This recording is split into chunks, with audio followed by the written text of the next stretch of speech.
ಊರ್ ಬಿಟ್ಟು ಎಲ್ಲರೂ ದೂರ ಹೊರಟೋಣ ಕಂಡ್ರು, ತಲೆ ಕೆಟ್ಟೋಗಿ. ನಡ್ರಿ ಹೋಗೋಣ, ವಾಪಸ್ ಬರೋದು ಬರ್ತಾ ಬರ್ಬೇಕು ಅಂತ ಹೋಗೋಣ. ನಡ್ರಿ. ಎಲ್ಗೋ ಹೋಗೋದು? ಬರೀ ಮೋಡ ತುಂಬಿಕೊಂಡಿರುತ್ತೆ ಅಂತಿದ್ಯಲ್ಲ ಅವ್ರಗ. ಚಂದ್ರನ ಚೂರು ನಮ್ಮನ್ನು ಪತ್ತೆ ಮಾಡುವ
जटाटवीगलज्जल प्रवाह पावितस्थले कलेवलम्ब्यलम्बितां भुजङ्गतुङ्गमालिकान्तवड्डमड्डमड्डमन्निनादवड्डमर्वयं चकार चण्डताण्डवं तनोतु नः शिव शिवम्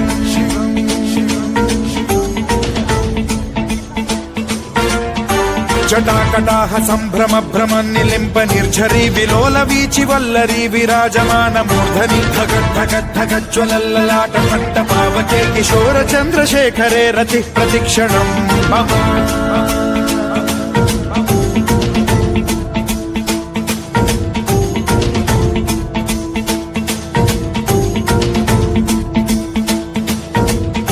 धराधरेन्द्र नन्दिनी विलास बन्धु बन्धुरस्फुरद्दिगन्त सन्तति प्रमोदमान मानसे कृपा कटाक्ष धोरणी निरुद्ध दुर्धरापदि क्वचिद्दिगम्बरे मनो विनोदमेतु वस्तुनि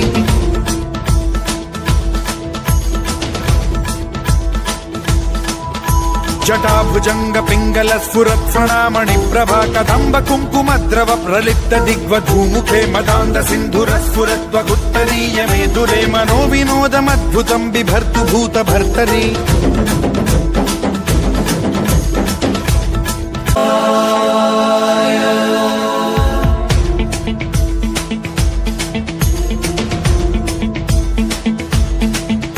सदा शिवं भजाम्यहम् सदा शिवं भजाम्यहम् ॐ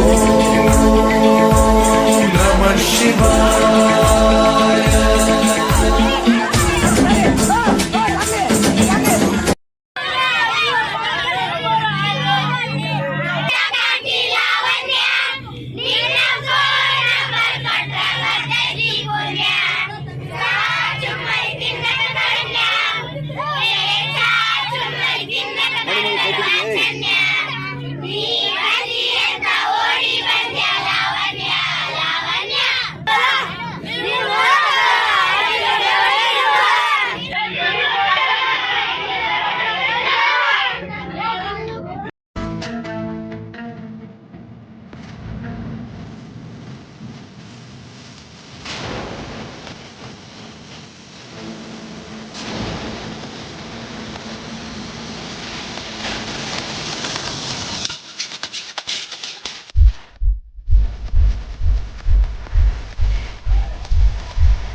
1801ರವರೆಗೆ ಅಜ್ಞಾತವಾಗಿ ಉಳಿದಿದ್ದ ಈ ಜಾಗದ ಬಗ್ಗೆ ಒಂದಷ್ಟು ಮಾಹಿತಿಯನ್ನ ನೋಡೋಣ. ಈ ಯಾಣ ಕರ್ನಾಟಕದ ಅತಿ ಅದ್ಭುತ ಜಾಗಗಳಲ್ಲಿ ಒಂದು. ಇದು ಉತ್ತರ ಕನ್ನಡ ಜಿಲ್ಲೆಯ ಕುಮಟಾದ ಬಳಿಯ ಕಾಡುಗಳ ಮಧ್ಯೆ ಇರುವ ಶಿಖರಗಳ ಒಂದು ಸುಂದರ ತಪ್ಪಲು. ಇದನ್ನ ಪಶ್ಚಿಮ ಘಟ್ಟಗಳ ಕಿರೀಟ ಅಂತ ಕರೀತಾರೆ. ಈ ಯಾಣ ಅತ್ಯಂತ ತೇವಭರಿತ ಪ್ರದೇಶಗಳಲ್ಲಿ ಇದು ಕೂಡ ಒಂದು. ಹಾಗೆಯೇ ಕರ್ನಾಟಕದ ಅತ್ಯಂತ ಸ್ವಚ್ಛ ಪ್ರದೇಶ ಹಾಗೂ ಭಾರತದಲ್ಲಿ 2ನೇ ಅತ್ಯಂತ ಸ್ವಚ್ಛವಾದ ಹಳ್ಳಿ ಅಂತ ಹೆಸರಾಗಿದೆ. ಇದು ದಟ್ಟವಾದ ಕಾಡಿನ ಮಧ್ಯೆ ತಲೆ ಎತ್ತಿ ನಿಂತಿದೆ. 2 ಬೃಹತ್ ಕ್ರಿಸ್ಟಲ್ ಕಲ್ಲಿನ ಶಿಖರಗಳು ನಮಗೆ ಕಾಣಿಸುತ್ತೆ. ಆ ಒಂದು ತಾಣವೇ ಯಾಣ. ಒಂದು ಬೃಹತ್ ಭೈರವೇಶ್ವರ ಶಿಖರ ಹಾಗೂ ಇನ್ನೊಂದು ಮೋಹಿನಿ ಶಿಖರ. ಭೈರವೇಶ್ವರ ಶಿಖರ ಸುಮಾರು 120 ಮೀಟರ್ನಷ್ಟು ಎತ್ತರವಾಗಿದೆ. ಇನ್ನು ಮೋಹಿನಿ ಶಿಖರ 90 ಮೀಟರ್ಗಳಷ್ಟು ಎತ್ತರ ಇದೆ. ಇವುಗಳಿಂದ ಸ್ವಲ್ಪ ದೂರದಲ್ಲಿ ಅಘನಾಶಿನಿ ನದಿಯ ಹಿನ್ನೀರಿನ ಜಲಪಾತ ಹೊಂದಿದೆ. ಈ ಯಾಣ ತನ್ನ ಧಾರ್ಮಿಕ ಹಾಗೂ ಸಾಂಸ್ಕೃತಿಕ ಭವ್ಯತೆಗೆ ಹೆಸರಾಗಿದೆ. ಈ ಒಂದು ಜಾಗದ ಪೌರಾಣಿಕ ಹಿನ್ನೆಲೆಯನ್ನ ನೋಡೋದಾದ್ರೆ, ಭಸ್ಮಾಸುರ ಮಹಾವಿಷ್ಣುವಿನ ಕುರಿತು ತಪಸ್ಸನ್ನ ಮಾಡಿ ತಾನು ಯಾರ ತಲೆ ಮೇಲೆ ಕೈ ಇಡ್ತೀನೋ ಅವರು ಸುಟ್ಟು ಭಸ್ಮವಾಗಬೇಕು ಅಂತ ಕೇಳಿಕೊಳ್ತಾನೆ. ಆಗ ವಿಷ್ಣು ತಥಾಸ್ತು ಅಂತ ಹೇಳ್ತಾರೆ. ಭಸ್ಮಾಸುರ ಅದನ್ನ ನಿರೂಪಿಸೋಕೆ ಶಿವನ ಹಿಂದೆ ಬಿದ್ದು ಶಿವನ ತಲೆ ಮೇಲೆ ಕೈ ಇಡೋದಕ್ಕೆ ಮುಂದಾದಾಗ ಹೆದರಿದ ಶಿವ ಕೈಲಾಸದಿಂದ ಓಡೋದಕ್ಕೆ ಶುರು ಮಾಡ್ತಾರೆ. ಆಗ ಮೋಹಿನಿಯ ಪಾಶಕ್ಕೆ ಭಸ್ಮಾಸುರ ಸಿಲುಕುತ್ತಾನೆ. ಮೋಹಿನಿಯನ್ನ ನಿಜವಾದ ಹೆಣ್ಣು ಅಂತ ಭಾವಿಸಿ ತಬ್ಬಿಕೊಳ್ಳೋದಕ್ಕೆ ಮುಂದಾಗ್ತಾನೆ. ಆಗ ಮೋಹಿನಿ ತನ್ನಂತೆ ನೃತ್ಯ ಮಾಡೋದಕ್ಕೆ ಕೇಳಿಕೊಳ್ತಾಳೆ. ಅದರಂತೆ ಭಸ್ಮಾಸುರ ಮೋಹಿನಿಯ ಭಂಗಿಗಳನ್ನೆಲ್ಲ ಅನುಕರಿಸಿದಾಗ ಮೋಹಿನಿ ನೃತ್ಯದ ನಡುವೆ ತನ್ನ ಕೈಯನ್ನ ತನ್ನ ತಲೆ ಮೇಲೆ ಇಟ್ಟುಕೊಳ್ತಾಳೆ. ಆಗ ಭಸ್ಮಾಸುರ ಕೂಡ ತಾನು ತನ್ನ ಕೈಯನ್ನ ತನ್ನ ತಲೆ ಮೇಲೆ ಇಟ್ಟಾಗ ಕೂಡಲೇ ನಿಂತ ಜಾಗದಲ್ಲೇ ಸುಟ್ಟು ಭಸ್ಮವಾಗ್ತಾನೆ. ಆಗ ಪ್ರತ್ಯಕ್ಷನಾದ ಶಿವ ವಿಷ್ಣುವಿನ ಮಹಾತ್ಮೆಗೆ ತಲೆದೂಗ್ತಾರೆ. ಹಾಗೆಯೇ ಅಂದು ಶಿವ ಹಾಗೂ ಮೋಹಿನಿ ನಿಂತಿರುವ ಜಾಗವೇ ಯಾಣ ಅಂತ ಹೇಳಲಾಗುತ್ತೆ. ಶಿವ ನಿಂತ ಜಾಗಕ್ಕೆ ಭೈರವೇಶ್ವರ ಶಿಖರ ಹಾಗೂ ಮೋಹಿನಿ ನಿಂತ ಜಾಗಕ್ಕೆ ಮೋಹಿನಿ ಶಿಖರ ಅಂತ ಹೆಸರಿಡಲಾಗಿದೆ. ಭೈರವೇಶ್ವರ ಶಿಖರದ ಕೆಳಗೆ ಒಂದು ಸ್ವಯಂ ಭೂಲಿಂಗವಿದೆ. ಇದು ತನ್ನಿಂದ ತಾನೇ ಉದ್ಭವವಾದ ಒಂದು ಲಿಂಗ. ಇದರ ಮೇಲೆ ಸದಾ ಬೆಟ್ಟದ ಮೇಲಿಂದ ನೀರು ಜಿನುಗುತ್ತಾ ಇರುತ್ತೆ. ಆ ನೀರಿನ ಮೂಲ ಎಲ್ಲಿದೆ ಅಂತ ಈವರೆಗೂ ಯಾರಿಗೂ ತಿಳಿದಿಲ್ಲ. ಈ ನೀರಿನ ಕಾರಂಜಿ ಲಿಂಗದ ಮೇಲೆ ಬಿದ್ದು ಪಕ್ಕದ ಜಲಪಾತದ ಮೂಲಕ ಹರಿದು ದೂರದ ಅಘನಾಶಿನಿ ನದಿಗೆ ಸೇರುತ್ತೆ. ಈ ಜಾಗದಲ್ಲಿ ಒಂದು ನೀರಿನ ಜಲಪಾತ ಇದೆ ಕೂಡ. ಹಾಗೆಯೇ ಈ ಒಂದು ಜಾಗ ಸುಮಾರು 1801ನೇ ಇಸವಿಯವರೆಗೆ ಅಜ್ಞಾತವಾಗಿ ಉಳಿದಿತ್ತು. ಫ್ರಾನ್ಸಿಸ್ ಹ್ಯಾಮಿಲ್ಟನ್ ಎಂಬ ಒಬ್ಬ ಬ್ರಿಟಿಷ್ ಅಧಿಕಾರಿ ಈ ಜಾಗದ ಸೈಟ್ನ ಸರ್ವೆ ಮಾಡೋದಕ್ಕೆ ಬಂದಾಗ ಅವನ ಕಣ್ಣಿಗೆ ಈ ಶಿಖರಗಳು ಬೀಳುತ್ತೆ. ಆತ ಬ್ರಿಟಿಷ್ ಈಸ್ಟ್ ಇಂಡಿಯಾ ಕಂಪನಿಯಲ್ಲಿ ಸರ್ವೆ ಅಧಿಕಾರಿಯಾಗಿದ್ದವ. ಅವನ ವರದಿಗಳ ಪ್ರಕಾರ ಆ ಜಾಗದಲ್ಲಿ ಜನವಸತಿ ಇದ್ದು ಸುಮಾರು 10,000 ಜನ ಯಾಣದ ಸುತ್ತ ವಾಸ ಮಾಡ್ತಾ ಇದ್ರು ಅಂತ ಹೇಳಲಾಗುತ್ತೆ. ಕ್ರಮೇಣ ಅವರೆಲ್ಲ ವಿವಿಧೆಡೆಗೆ ಹೋಗ್ತಾರೆ. ಭೌಗೋಳಿಕ ಅಧ್ಯಯನಗಳಿಂದ ಈ ಶಿಖರಗಳು ಲಕ್ಷಾಂತರ ವರ್ಷಗಳ ಹಿಂದೆನೇ ಉದ್ಭವವಾಗಿದೆ. ಈ ಒಂದು ಜಾಗದಲ್ಲಿ ಹಿಂದೆ ಜ್ವಾಲಾಮುಖಿಗಳು ಸಂಭವಿಸಿರುವ ಬಗ್ಗೆ ಸಾಕ್ಷ್ಯ ಸಿಕ್ಕಿದೆ. ಈ ಜ್ವಾಲಾಮುಖಿಗಳ ಸ್ಫೋಟದಿಂದಾಗಿ ಈ ಬಗೆಯ ಕಲ್ಲುಗಳು ಮೇಲೆ ಎದ್ದಿವೆ ಅನ್ನೋದು ತಜ್ಞರ ವಾದ. ಅದೇನೇ ಆಗಿರ್ಲಿ, ಇದೊಂದು ಸುಂದರ ಜಾಗ ಅಂತ ಹೇಳಿ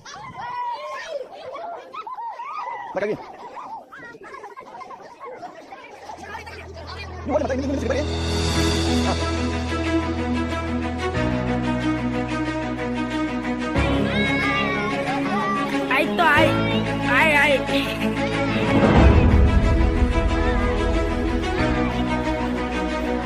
ಇತ್ತ ನೋಡಿದ್ರ ನೀವು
ಅರಿಶಿಣ ಮತ್ತು ಚಂದನ ಮಮ್ಮಿ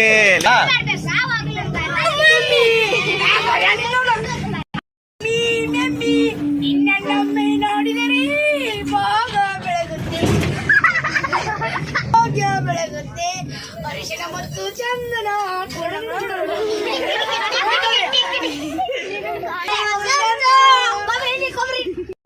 ಗುಳಿಯನ್ನು ಎಲ್ಲರೂ ಚುಡಾಯಿಸ್ತಾರೆ. ನೀನಲ್ಲಿ ಗುಳಿ ಇಷ್ಟು ಎತ್ತರವಾಗಿದ್ದಿ, ಸ್ಟ್ರಾಂಗ್ ಕೂಡ ಇದೆಯಲ್ಲ. ಮಗಳನ್ನು ಮಾಡಿ ಹೆಚ್ಚು ಸ್ಟ್ರಾಂಗ್.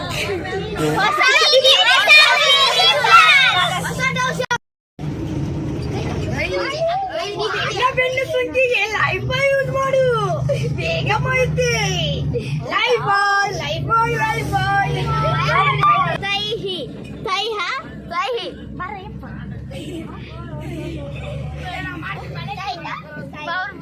ಸ್ವತೇ ಸೋಂಕು ಅದು ಮತ್ತೆ ಮತ್ತೆ ಬರುತ್ತೆ. ಹಾಗಿದ್ರೆ ಯೂಸ್ ಮಾಡು ಹೊಸ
ಇವಳನ್ನ ಲಂಡನ್ ಕ್ವೀನ್ ಮಂಗಳೂರು ಬಂಗಡ ಮೀನ ತಾನಾಗೆ ಬುಟ್ಟಿಗ್ ಬಿತ್ತು ಬಿಸದನ ಬಲನ ಬಿಟ್ಟಾಗ ನಿನ್ನ ಡೌಟ ಸರಿ ಐತಿ ನನ್ನ ರೂಟ ಜವಾರಿ ಜನ ನಾನು ಹಾರಿಸಲ ನನ್ನ ಫ್ಲೈಟ್ ಗಮ್ಮತ್ತು ಮಾಡ್ತೀಯಲ್ಲ ಯಾರ ನೀನು ಬಂಗಾರಿ ಎರ್ರ ಬರ್ರಿ ಹೊಡ್ಕೋತೈತಿ ಅದಯ ಒಳಗ ನಗ್ಗಾರಿ ಲಾಲಿಪಾಪ್ ಕೊಡೋದಂದ್ರ ಇವಳಗ ತುಂಬಾ ಇಷ್ಟ ರೀ ಒಂದೊಂದಾಗ ಕೊಡ್ತಾಳ ಒಬ್ಬೊಬ್ರಾಗ ಇಸ್ಕೋರಿ ನೋಡಿ ಕಾಟನ್ ಕ್ಯಾಂಡಿ ಸಬ್ಬು ಪಸಂದ್ ಕ್ಯಾಂಡಿ ಬಂದು ನೋಡಿ ಕಾಟನ್ ಕ್ಯಾಂಡಿ ಕರಗೊಂಬ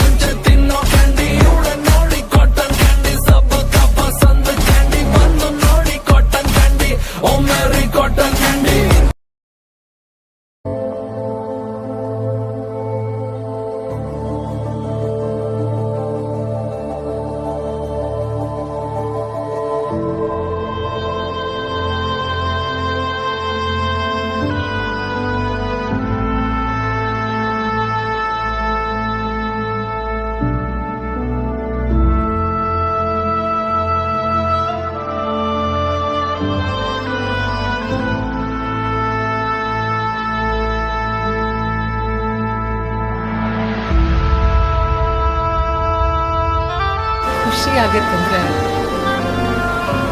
ಸದಾ ಹಾಡ್ಬೇಕು ಅನ್ಸುತ್ತೆ.